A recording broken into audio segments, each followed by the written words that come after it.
औरत कितनी बेवकूफ़ होती, वक्त मिले तो ज़रूर देख लेना। वह सुबह उठी और प्रार्थना करके रसोई में आ गई। चाय के लिए चूल्हे पर पानी रखा, फिर बच्चों को जगाया ताकि वे स्कूल के लिए तैयार हो सके। रसोई में जाकर चाय बनाई और अपने सास ससुर को दे दी। फिर उसने अपने बच्चों के लिए नाश्ता बनाना शुरू किया। बच्चे जब तैयार हो गए तो उन्होंने नाश्ता किया और उसने बच्चों का लंच बनाया। इसी बीच बच्चों का वैन आ गई। बच्चों को स्कूल भेजकर टेबल से बर्तन समेट इसी बीच पति ऑफिस के लिए तैयार होने गए तो उनकी ज़रूरी चीज़ें निकाल कर दे दी। जल्दी से किचन में आई और पति के लिए नाश्ता बनाने लगी। एक पराठा और अंडा अभी बना ही था ताकि नन्ही नंदी रसोई में आई। यह कहकर नाश्ता ले गई कि मुझे कॉलेज जाने में देर हो रही है। उसी समय देवर भी यूनिवर्सिटी जाने के लिए तैयार हो गया। जल्दी से पति और देवर के लिए नाश्ता बनाया और मेज पर रख दिया। 9 बजे पति ऑफिस गया तो उसने आकर टेबल से बर्तन उठाकर खास सास और ससुर के लिए नाश्ता बनाया। जब तक सास ससुर ने नाश्ता किया तब तक वह रसोई साफ कर बर्तन धो चुकी थी।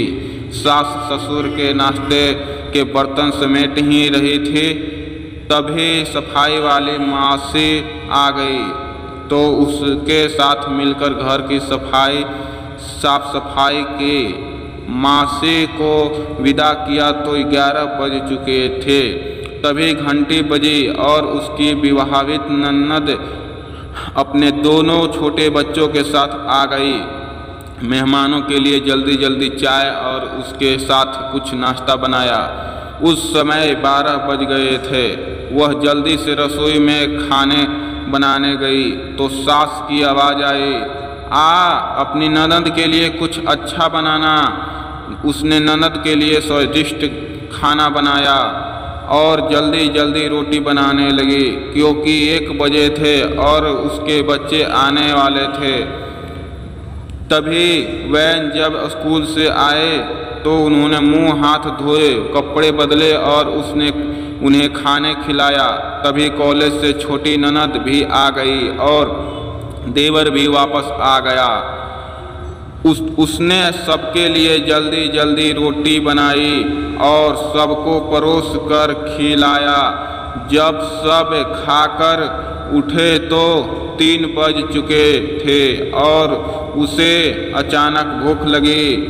उसने मेज पर हॉटपॉट में देखा और एक भी रोटी नहीं बची थी। वह सब बर्तन समेट कर रसोई में ले जा रहे थे के लिए उतने से पति घर पे दाखिल हुआ। उसे देखकर पति ने कहा, मुझे बहुत भूख लगी है, जल्दी से खाना निकालो। वह झट से रसोई में गई और अपने पति के लिए रोटियां और कुछ सब्जी बनाने लगी।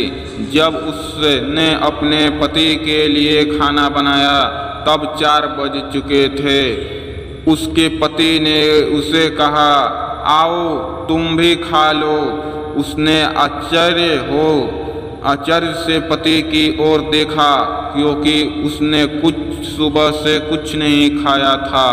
वह पति के साथ खाना खाने बैठ गई। जब उसने अपने मुंह में रोटी का टुकड़ा रखा तो उसकी आंख से एक आंसू निकला। उसके पति ने पूछा, तुम रो रही हो क्यों? उसने सोचा, मैं इनसे क्या कहूँ? ये क्या जानते हैं कि ससुराल में इतनी मेहनत के बाद मुझे एक रोटी मिलती है जिसे लोग मुफ्त की रोटी कहते हैं। उसने अपने पति को उत्तर दिया, कुछ नहीं। उसके पति ने कहा, स्त्री कितनी बेवकूफ़ होती है, किसी कारण के बिना भी रोने लगती है। अगर ये पसंद आया होगा तो लाइक करना, चैनल को सब्सक्राइब करना मत